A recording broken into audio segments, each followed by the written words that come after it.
Welcome back to part 2 of traveling yoga. So part 1 was all about things that you can do in a seat, whether that's on an airplane or a train or a car, unless there are some other forms of transportation in a seat that I can't think of, but those are the biggies. So that was part 1. Part 2 is about when you've gotten to your destination, you've had a very full day, and you're looking for some things to do to wind down in the hotel room or the condo or the Airbnb or what have you, or maybe it's a staycation and you want to do this at home. As long as you've got a floor or a bed, you can do these things. So first one I was going to suggest is called legs up the wall, which is exactly as it sounds. Coming to a wall or a door, what you'll do is send your upper body back as you bring your legs up towards the wall.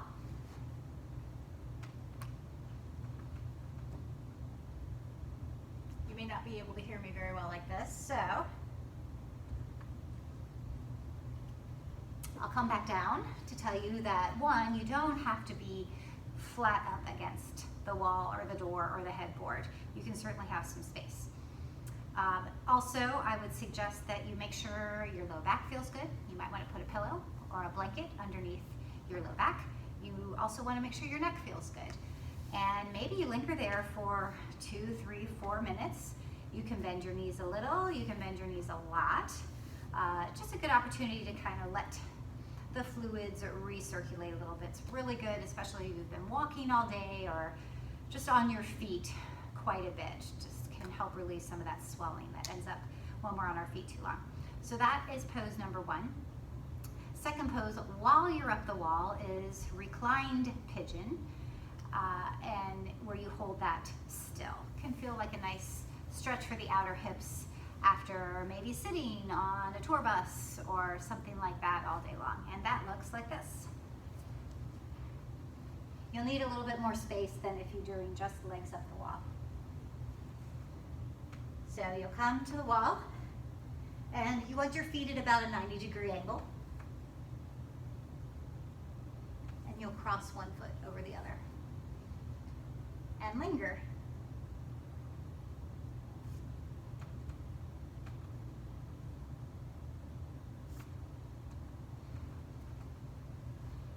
Now I'm going to have one of my children wash those footprints off my door. But anyway, you might stay there for a minute or two, depending on how it feels for your outer hips. Afterwards, maybe you come back down to a seat and you can take what's called hammock, where you let your legs windshield wiper back and forth.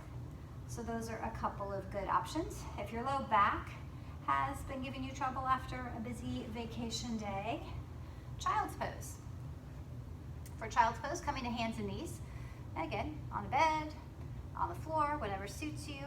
I personally like to have my legs parallel, and then you let your hips sink back towards your heels.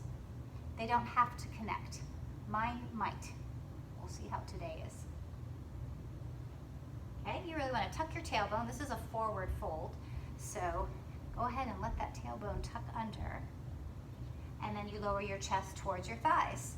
If that's uncomfortable, feel free to put a blanket or a pillow or more to allow you some connection so you're not floating, and then your head can come down. If your head does not come all the way down, again, a blanket, a pillow, a couple of pillows, a couple of books maybe. And then, again, I'm a little non-traditional when it comes to child's pose. I like to have arms along my sides. It just encourages even more of a forward fold. If you have your arms out like this, your spine starts to think that it should come into a back bend.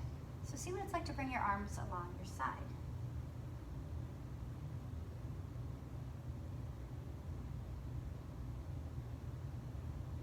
And that's one example of child's pose. Child's pose can be really good for children if they've had a particularly busy, anxious day. Forward folds in general are down regulating and calming. So if you have children that are a little stressed out after a busy day of travel, maybe they're even arguing, not that that ever happens to my children on vacation, but if it happens to yours, you might consider asking them to take child's pose. And see if that allows them some relaxation, and for you all, maybe it feels real good for your low back. So Some things to try at the end of a busy day of vacation, and I